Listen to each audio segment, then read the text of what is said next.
नमस्ते, न्यूज तक की गर्मा गर्मी देख रहे हैं आप। और आज गर्मा गर्मी का विषय है बीएमसी चुनाव में कौन किस पर भारी पड़ गया, नतीजे किसके पक्ष में और किसके लिए सबक लेकर आए हैं ये नतीजे। तमाम मेहमान हैं और आज नए चेहरे के तौर पर हमारे साथ विजय विद्रोही जी जुड़े हैं और उनका भी विश्लेषण करेंगे। हम उनसे भी टीका टिप्पणी लेने की कोशिश करेंगे। उनको हमने ऑफर किया था कि नए मेहमान हैं आप, शुरुआती बल्लेबाजी कीजिए। उन्होंने कहा कि बीच में कूदूंगा मैं। तो अमीश जी, आप ही से शुरू करते हैं। आज के नतीजे क्या सबक है, किसके पक्ष में है और किसके विपक्ष में है? देखिए, सबसे पहली बात तो नतीजों पर बात कर ली जाए। नतीजे तो सिंपल से भाजपा और शिवसेना का जो शिंदे गुट है उसके पक्ष में है। सबक और समझाइश पर बाद में आते हैं। देखिए, ये चुनाव हमारे दर्शकों को जानना चाहिए और ये संभवतः मैं आपसे ही उधार ले रहा हूँ ये टिप्पणी कि ऐसा चुनाव था जिसको लेके कोई बज नहीं था। जैसे लगता था कि सबको पता हो कि नतीजे क्या होने जा रहे हैं, बनस्पत इसके कि राज ठाकरे और उद्धव ठाकरे साथ में आ गए, अपनी पुरानी रंजिश को भूल गए। क्योंकि बात जब अस्तित्व की आती है तो वो हमारे यहाँ कहावत नहीं है कि जब बाढ़ आ जाता है तो सांप और इंसान एक पेड़ की डाल पर देखा जा सकता है। लेकिन वो तो दोनों लोग भाई ही हैं, तो साथ आगे वो बड़ी कोई ऐसी अभूतपूर्व घटना नहीं थी। लेकिन जो उनका मनोवांछित नतीजा आना चाहिए था साथ आने का, वो नहीं दिखाई दिया। शिवसेना की जो लीगेसी थी, जो हालांकि शिवसेना अब टूट चुकी है, 2 टुकड़ों में है, लेकिन जो शिवसेना की लीगेसी थी बीएमसी के ऊपर पिछले 2 दशकों की, वो टूट गई है और भाजपा को पहली बार बीएमसी में सत्ता नशी होने का मौका मिल रहा है। तो ये तो निश्चित तौर पर भाजपा के पक्ष में जा रहा है चुनावी नतीजा। लेकिन जब महाराष्ट्र में इस चुनावी नतीजे से एक चीज तो अब क्लियर हो गई कि अब भाजपा के पास ट्रिपल इंजन की सरकार वहां बन गई ना। भाई, विधानसभा में आप ही हैं, लोकसभा में आप ही, और अब बीएमसी में भी आप ही दौड़ेगी बुलेट ट्रेन। तो अब ट्रिपल इंजन की सरकार है, तो फिर महाराष्ट्र में जवाबदेही भी इसी सरकार की बनेगी। उस पर आएंगे। अभी तो कम से कम जीत का स्वाद तो चखने दीजिए। जीत का स्वाद का जो वही टिप्पणी मेरी है कि जीत का स्वाद तो जा रहा है भाजपा के पक्ष में। और इसके बाद विपक्ष कंसोलिडेट, क्योंकि इस बार विपक्ष भी ना एक साथ नहीं लड़ा। कई कांग्रेस ने एक अलग गठबंधन बना लिया, एनसीपी अलग लड़ रही थी, दोनों ठाकरे ब्रदर्स एक साथ आए थे, तो विपक्ष का भी कोई, लेकिन मैं कह रहा हूं कि बड़ा दिल करके कम से कम ये तो कहना चाहिए कि बीजेपी चुनाव अच्छा लड़ती है तो इसलिए जीत जाती है। नहीं, चुनाव टूट गया, ये बुरा चुनाव लड़कर कौन जीता है आज तक? बुरा चुनाव लड़कर कोई तो मतलब बुरे तरीके से दौड़कर कोई रेस नहीं जीती। अच्छा चुनाव लड़ी नहीं, लेकिन हमको हर बात कहनी चाहिए ना, जो बात हुई है आएंगे उनके हर बात कहनी चाहिए कि भाई शिवसेना को तोड़ के जीता गया है, ये भी बात तो कहनी चाहिए ना। आज की टूटी थोड़ी है शिवसेना, लेकिन टूटी है ना इस बात को, इसीलिए सारी बातें कही जानी चाहिए। ठीक है, चलिए रजत पर आते हैं। रजत, आपके पास क्या है शुरुआती कमेंट्स में? क्या लग रहा है नतीजों को देखकर? वो ऐसा नतीजा जैसे ऑस्ट्रेलिया खेल रही हो रिकी पॉन्टिंग के कप्तानी में, आपको पास 8वें नंबर के बल्लेबाज के तौर पर एडम गिलक्रिस्ट हों, तो बीजेपी आजकल चुनाव ऐसे ही लड़ती है। बाकी लोग अगर जीत जाएं तो एक बार खुशी उसी मना लें। मुझे लगता है विपक्षी पार्टियों को चुनाव नाम मिठाई उठाई नहीं बनवाना चाहिए, छोड़ देना चाहिए। बीजेपी अपना बनवा लेगी। अगर वो खुदा न खास्ता जीत जाए तो खरीद के बांट लेना चाहिए। ये हालात तो देश में अभी यही स्थिति है। बाकी देखा जाएगा कि भी क्या चुनाव है। लेकिन आप जीत की बधाई कहिए, जीत नहीं है, बहुत ही एक तरफा जीत है। आप ये समझिए कि 25 साल तक बीजेपी इस बात को लेकर संघर्षरत रही कि वो मुंबई में किसी तरीके से अपना मेयर बना ले। और ये कहा जा रहा था कि शिंदे के गुट का बन जाएगा, शिंदे अच्छा कर देंगे, ये तमाम बातें। लेकिन बीजेपी ने उन सबको ध्वस्त किया। और नागपुर में तो ऐसा जीती है कि वहाँ किसी को पता ही नहीं, एकदम खेत खाली हो गया है लोगों का। कुछ एकाध जगह बची है जहाँ कांग्रेस के गढ़ में, वो भी जो पुराने नेता, जैसे कि देशमुख की जो इलाका है लातूर, वहाँ पे कांग्रेस ने अपनी इज्जत बचा ली है, कुल मिला के। एक और दिलचस्प बात यह है कि आपको बड़ी दिलचस्प बात बताऊं कि पूरे मुंबई बीएमसी के चुनाव में उत्तर भारतीयों का बड़ा महत्वपूर्ण रोल है। और खासकर पूर्वांचल के कुछ जिले, जैसे कि मैं गिना देता हूं, उत्तर प्रदेश, गाजीपुर, आजमगढ़, जौनपुर, इन सब इलाकों के बहुत सारे लोग रहते हैं। तो बड़ी दिलचस्प पहले वहाँ पे कॉम्बिनेशन हुआ करती थी कि यहाँ वो जो वोटर जो बीजेपी को वोट करता था, वहाँ पे शिवसेना के डर के मारे वो कांग्रेस को वोट करता था। अब जब से शिवसेना टूट गई है तो मारने वाली शिवसेना जो है वो अलग हो गई है। तो उसके साथ अब क्या है, जो नहीं मारने वाली शिवसेना है वो बीजेपी के साथ है, और मराठी मानुस वाली भी शिवसेना अभी बीजेपी के साथ है। तो बीजेपी को तो बहुत ज़्यादा फायदा है। तो कुल मिला के आप समझिए कि बीजेपी बहुत ही गजब चुनाव लड़ी है इस बार। ठीक है, तो अब विजय जी आपसे ओपनिंग रिमार्क लेंगे इस गर्मा गर्मी में कि ये जो नतीजे हैं उसका विश्लेषण फौरी तौर पर कैसे करेंगे आप? देखिए, इन्होंने क्रिकेट से बात की तो हम भी क्रिकेट से ही शुरुआत करते हैं। वो मुझे लगता है कि वो जो पाकिस्तान की टीम के लिए कहा जाता था ना कि 11 नहीं 13 खिलाड़ी खेलते हैं, तो ये बीजेपी गठबंधन के लिए भी 13 खिलाड़ी खेल रहे थे। एक खिलाड़ी का नाम था निर्वाचन आयोग, एक खिलाड़ी का नाम था पैसा, एक खिलाड़ी का नाम था जांच एजेंसियां, एक खिलाड़ी का नाम था फर्जी तरीके से मैनिपुलेट करने की चीज़ें तरीके करना। अब देश भर में म्यूनसिपैलिटी के चुनाव होते हैं, किन चुनाव पर हम चर्चा करते हैं? इस चुनाव पर हम क्यों चर्चा कर रहे हैं? क्योंकि ये तमाम फैक्टर्स इसमें दिखने को आए। तो मुझे लगता है कि इस संदर्भ में ये समीक्षा किए जाने की ज़्यादा ज़रूरत है कि बीजेपी जीती, कितना फेयर एंड फ्री इलेक्शन हुआ और विपक्ष की रणनीति कितनी बिखरी।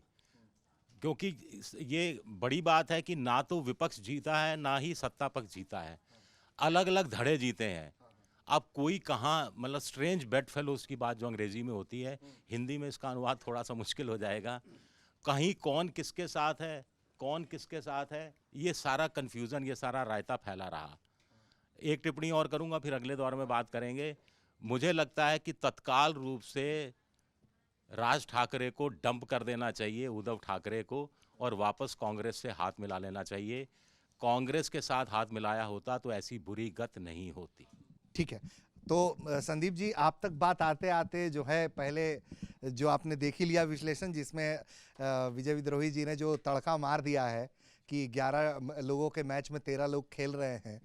तो अब आप इन नतीजों का कैसे विश्लेषण करते हैं? क्या ये बीजेपी के लिए एक बार फिर चेस्ट थम्पिंग मोमेंट आ गई है और सामने वाली पार्टियां नहीं जीत पा रही हैं, तो उसका विश्लेषण भी? देखो, ये विपक्ष की पूरी पूरी नाकामी है, नहीं जीत पा रहे तो वो जनता के सामने अपने आप को साबित नहीं कर पा रहे हैं, तो ये तो सीधी सी बात है। लेकिन ये जो ट्रेंड है ना, ये ऐसा नहीं है कि ट्रेंड कोई बीएमसी चुनाव में दिखा है या महाराष्ट्र के निगम चुनावों में दिखा है। ये ट्रेंड जो है पूरा, आप बिहार चुनाव को देखोगे ट्रेंड एक तरफा बीजेपी की तरफ है।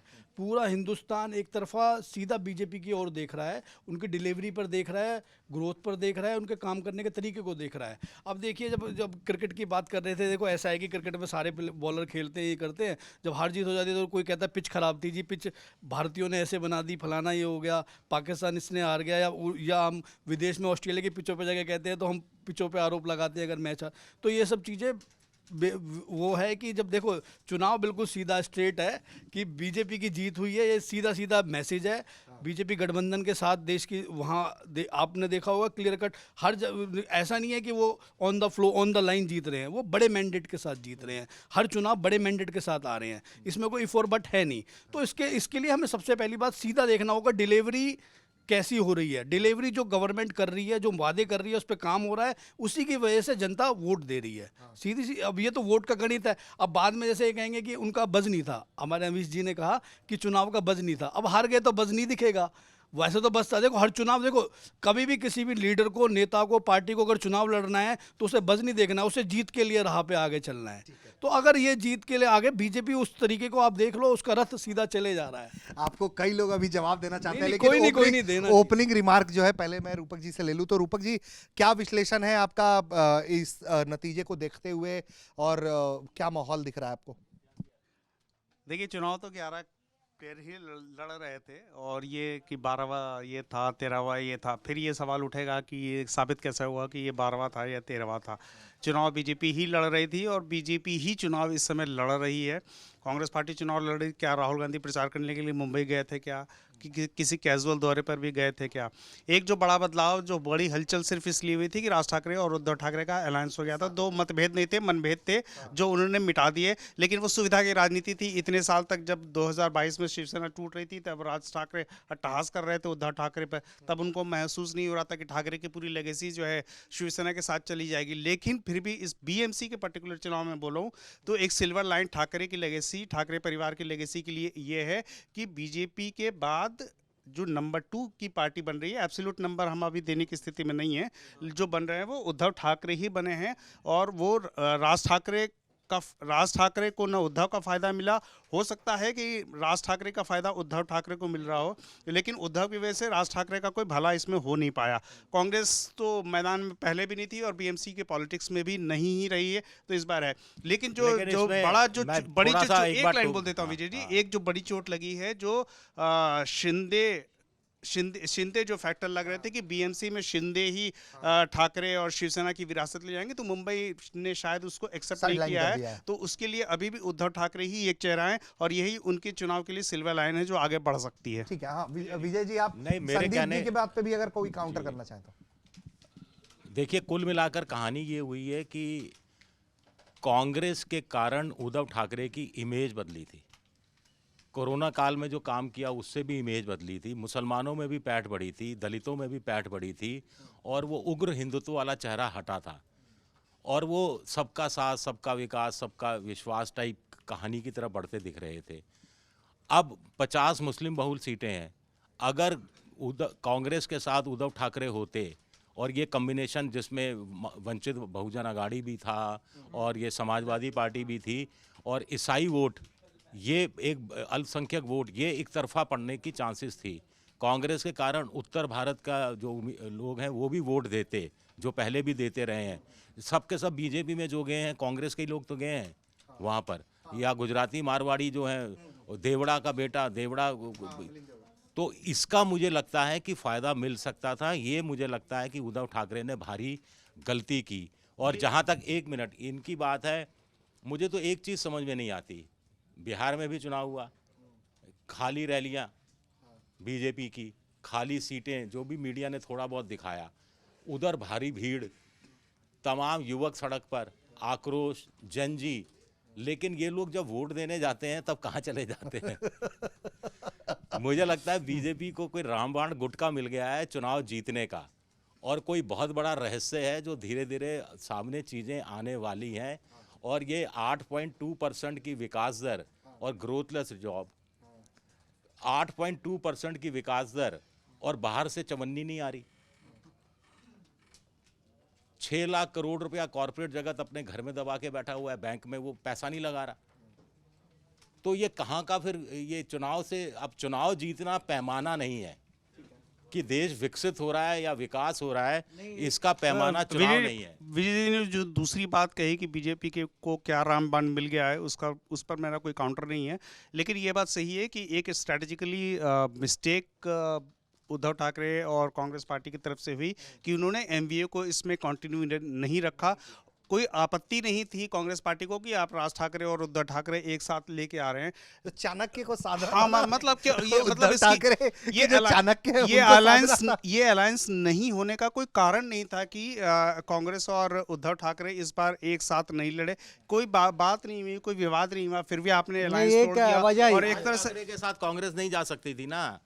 राज ठाकरे जिस ढंग से दक्षिण भारतीयों को गाली गलौज कर रहा है, जिस ढंग से उत्तर भारत वालों को गाली गलौज कर रहा है, कांग्रेस को तो चुनाव लड़ना है ना। राज ठाकरे को तो बिहार में या यूपी में चुनाव नहीं लड़ना। पर कांग्रेस की तरफ से ये को कोई चुनाव शर्त लड़ना नहीं है। थी कि आप राज ठाकरे को अपने साथ नहीं नहीं, आप- रखिएगा तो हम मेरा- साथ लड़ेंगे। मेरा ऐसा एक मानना है ना natural- एक नेचुरल प्रोसेस में कांग्रेस पार्टी ने भी अपने आप को अकेला वो चाहते थे कि शायद हम खुद को टेस्ट करें, यही और बात शायद है, ये यही- भी टेस्ट करें कि चलो ये दोनों भाई अगर मिल जाते हैं तो क्या कोई होता है? कारण नहीं था कि ये अलायंस नहीं होने का, कोई विवाद नहीं हुआ। आपने ठीक सिर्फ है। नहीं, अपने लेकिन लेवल पर तय कर इसमें लिया कि एक हम बात, अलग-अलग इसमें लड़ेंगे। ठीक है। एक बात बस संदीप जी वाले पर कि ये ट्रेंड बिहार तक लेके जाके रोक दिया इन्होंने। मतलब ट्रेंड तो पीछे तक भी जाएगा ना। 24 के लोकसभा चुनाव में ट्रेंड महाराष्ट्र ने दिखाया था ना, 31 बनाम 17 सीटों का ट्रेंड आया था। लेकिन अचानक से लोकसभा चुनाव के बाद जो विजय जी कह रहे थे 13वें खिलाड़ी की बात, 14वें खिलाड़ी की बात, उस पर बात क्यों नहीं हो कि भाई कैश स्कीम आप चलाकर चुनाव महाराष्ट्र में जीते विधानसभा का, उसके बाद आपने ताकत लगाकर ईडी सीबीआई और तमाम चीजों को लगाकर आपने इस चुनाव को भी स्कीम वो के लिए करने तो की इसको कोशिश दोष की। दे रहा, हमको लगता है ठीक बात नहीं है।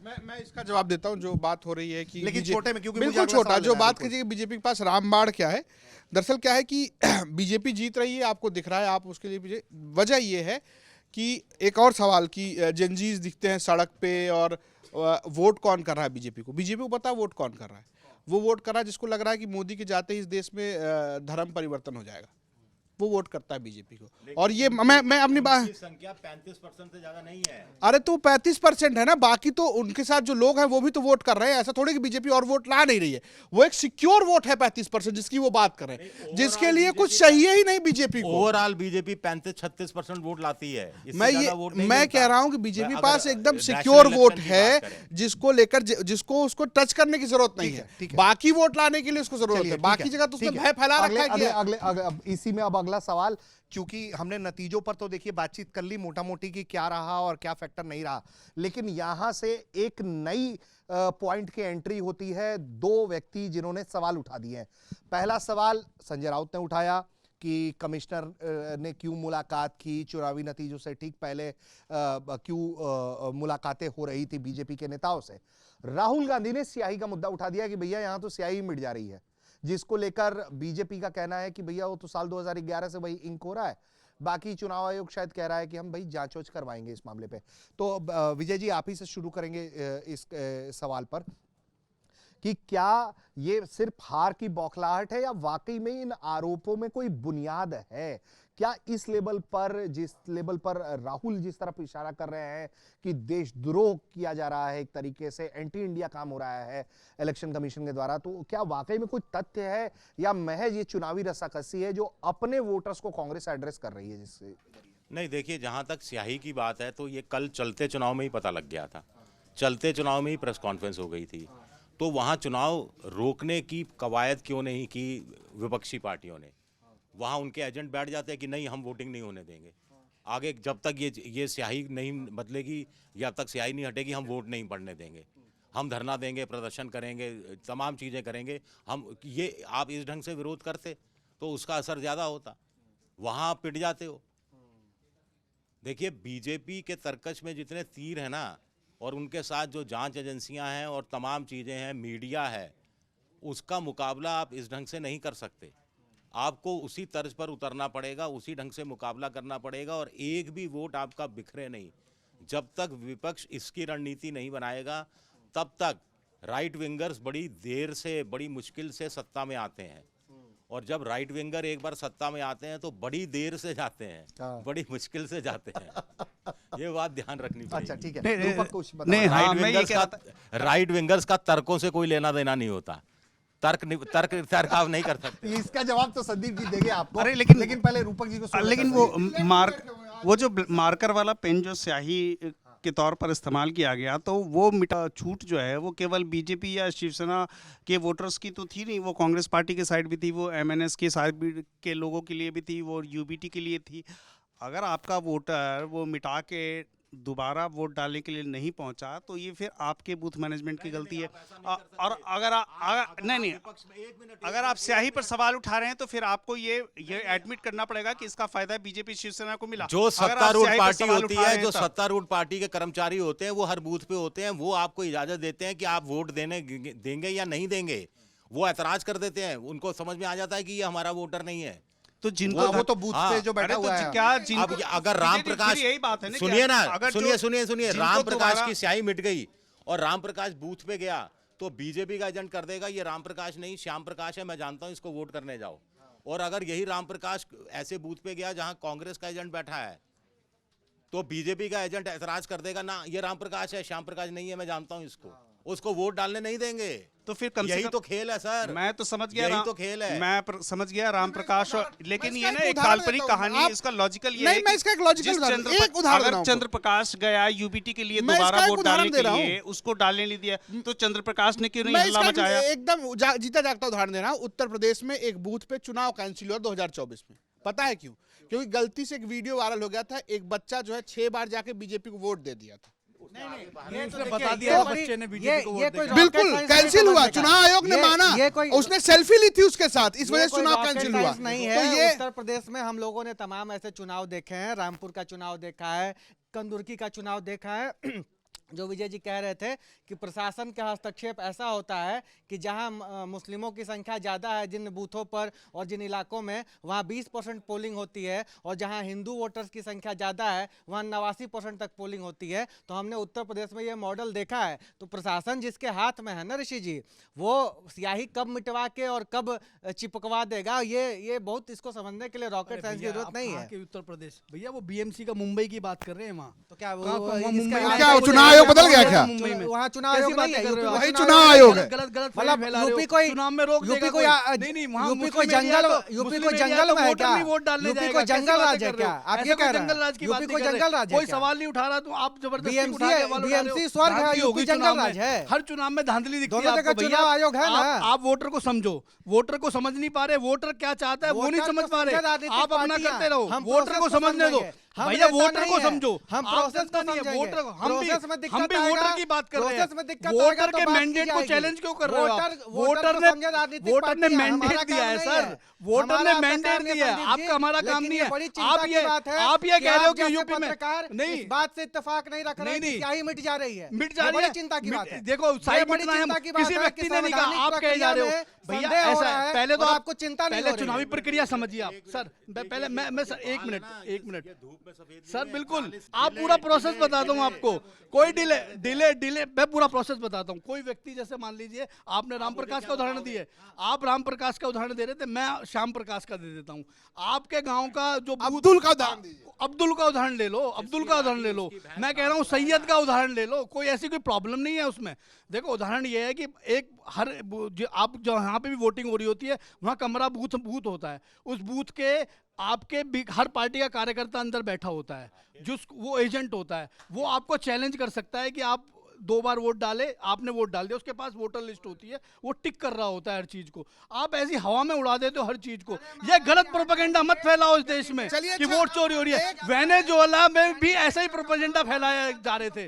भैया ये विदेशी ताकतों की बातों को यहाँ मत करो। अरे अच्छा, मैं भैया विदेश से ये आया हूं। जनता मैं तो जनता विदेश खुश से हो आया रही है, हूं। जनता जश्न मना रही है और आपको वोट चोरी लग रहा है। तो मेरा बुनियादी सवाल एक जो सभी लोगों से है कि क्या इस चुनाव से पहले ये मान लिया गया था कि बीजेपी और शिवसेना मतलब एकनाथ शिंदे इस चुनाव को नहीं जीतने जा रहे हैं, उद्धव ठाकरे कांग्रेस पार्टी या उद्धव ठाकरे राज ठाकरे इस चुनाव को जीतने जा रहे हैं, ऐसी कोई संभावना नहीं थी। अब संजय राउत ये लॉजिक दे रहे हैं कि बीएमसी कमिश्नर से आपने काउंटिंग से पहले, अरे तो बीएमसी कमिश्नर का रिजल्ट से तो कोई लेना देना नहीं है। आप एग्जिट पोल पर सवाल उठा सकते थे, लेकिन एग्जिट पोल का जो मोटा मोटी ट्रेंड जो आया उसके आसपास से नतीजे आए ना कि भाई बीजेपी शिवसेना कंफर्टेबल थी और वो रिजल्ट में ऑलरेडी कंफर्म हो गया। विजय जी कुछ आप ऐड करना चाहेंगे उनके सवाल पे? नहीं, मुझे तो एक ही लाइन कहनी है, मुझे तो एग्जिट पोल पे कतई यकीन नहीं है। चीज़ें पर्दे में रहें तो बेहतर है, लेकिन मोटे तौर पर जहां आपने की कि पहले से मान लिया था, मैंने तो मान लिया ग्रीनलैंड में अगर मोदी जी खड़े होंगे ना बीजेपी, वहां भी बीजेपी जीतेगी। मैं तो इस कदर कायल हो गया हूँ। ठीक है, चलिए आप संदीप, आपको कुछ काउंटर करना है? नहीं, ठीक है। चलिए तो लास्ट सवाल कंक्लूजन के साथ सबके पास एक एक करके आएंगे। रजत से शुरुआत करेंगे कंक्लूड करते हुए कि ये जो चुनावी नतीजे हैं, यहाँ से फिर अब आगे का जो 2 चुनाव, फिर अहम वो जो 2 चुनाव होने हैं जिस पर सबकी नज़र है, असम और पश्चिम बंगाल में या फिर तमिलनाडु के चुनाव हैं। फिर क्योंकि कांग्रेस के पास पश्चिम बंगाल में कुछ नहीं है करने को, लेकिन अब कांग्रेस के लिए असम कितना मुश्किल हो जाएगा इन नतीजों के बाद, तमिलनाडु में सीट निगोशिएशंस पे क्या असर पड़ेंगे? देखिए, एक बात तो ये है कि कोई मुश्किल होगा, मतलब किसी चुनाव कोई असर नहीं होता, साफ बात है। लोकसभा के रिजल्ट अलग होते हैं, विधानसभा के रिजल्ट अलग होते हैं। जिस सरकार को लगभग के राज्य में होती है उसके लिए लोकल बॉडी का इलेक्शन ज़्यादा आसान होता है, क्योंकि जिस तरीके की बातें हो रही बहुत कुछ मैनिपुलेट भी किया जाता है। तो आपको अगर ये लग रहा है कि असम में बीएमसी चुनाव कोई मूवमेंट जाके वहाँ बन जाएगा या पश्चिम बंगाल में ममता बनर्जी किसी के दबाव में आ जाएंगी, तो ऐसा कुछ होने नहीं जा रहा।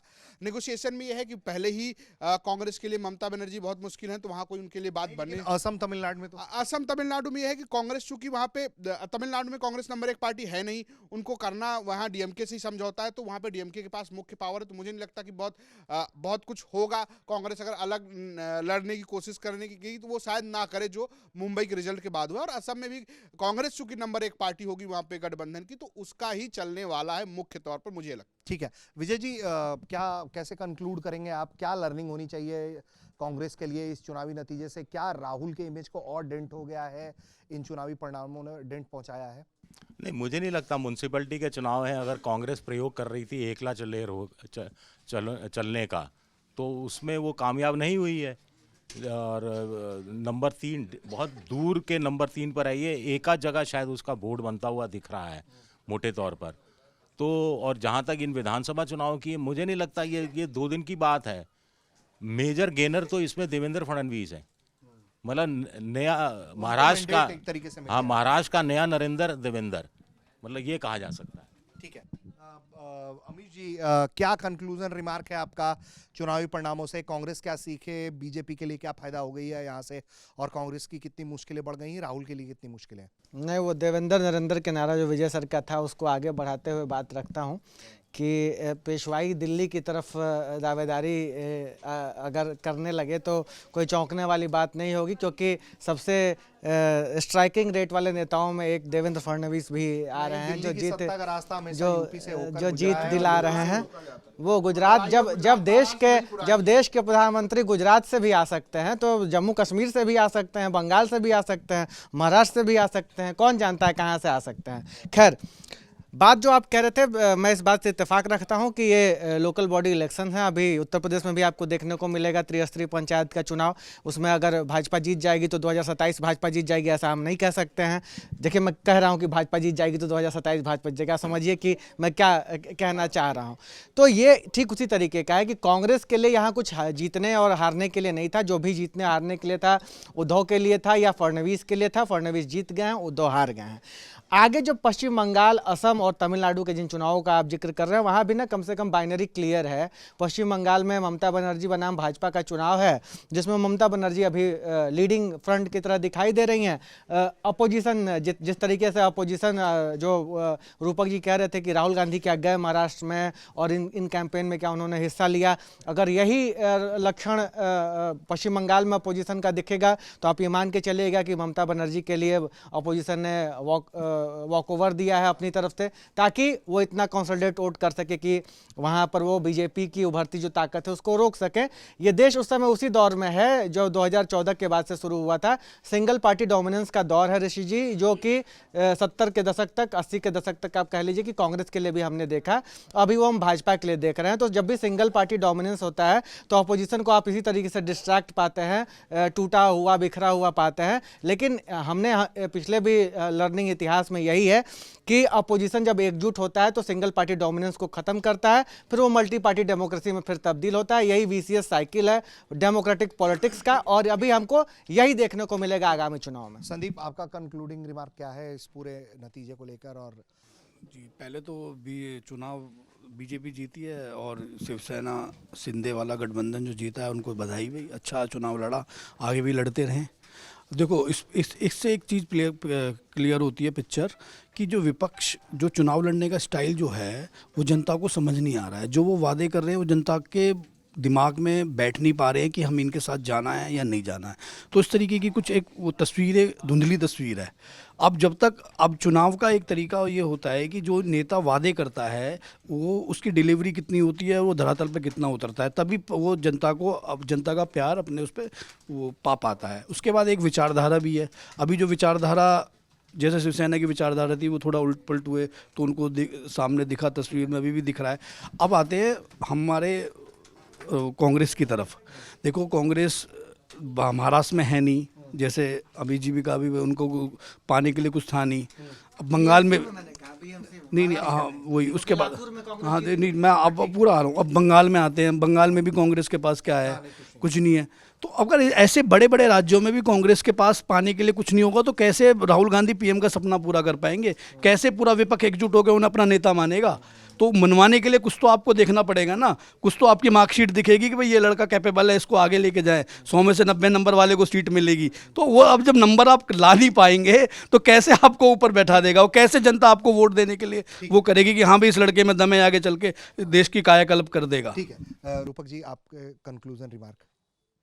आपकी जो पहली लाइन थी ना कि इस बीएमसी चुनाव का असर, मतलब 26 के जो चुनाव, विधानसभा चुनाव, उस पर क्या असर पड़ेगा, तो मेरे हिसाब से बीजेपी के जीतने के बाद कोई ज़्यादा असर नहीं पड़ना चाहिए। अगर बीजेपी हार गई हो तो ये झटका लग गया होता तो इसका असर जो है वो इको चैम्बर जो कहते हैं प्रधानमंत्री, वो काम पे लग जाता। हाँ, वो पूरी बात फैल जाती। तो अभी तो बीजेपी जीत रही है, यूजुअल बात हो गई और ये प्रैक्टिस पे बात हो गई, बिजनेस एज यूजुअल। हाँ, तो बंगाल, असम, तमिलनाडु, ये कांग्रेस पार्टी का चुनाव उस हिसाब से नहीं है। देखिए, बंगाल में अगर कांग्रेस मजबूती से लड़ लेगी तो इसका फायदा बीजेपी को मिलेगा, क्योंकि वो वोट काटने वाले हैं ममता बनर्जी को।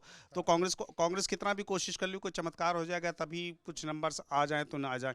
सत्ता की जो लड़ाई है कांग्रेस पार्टी की वो केरल में है, जहाँ की अभी जो लोकल बॉडीज इलेक्शन हुए हैं वहाँ कांग्रेस ने अपनी एक ठीक ठाक डुगडुगी जो है वो बचाती है। वहाँ कांग्रेस पार्टी का चैलेंज ये है कि कांग्रेस को खुद से भी सत्ता पानी है और बीजेपी जो पसरने की कोशिश कर रही है केरल में उसको रोक के रखना है।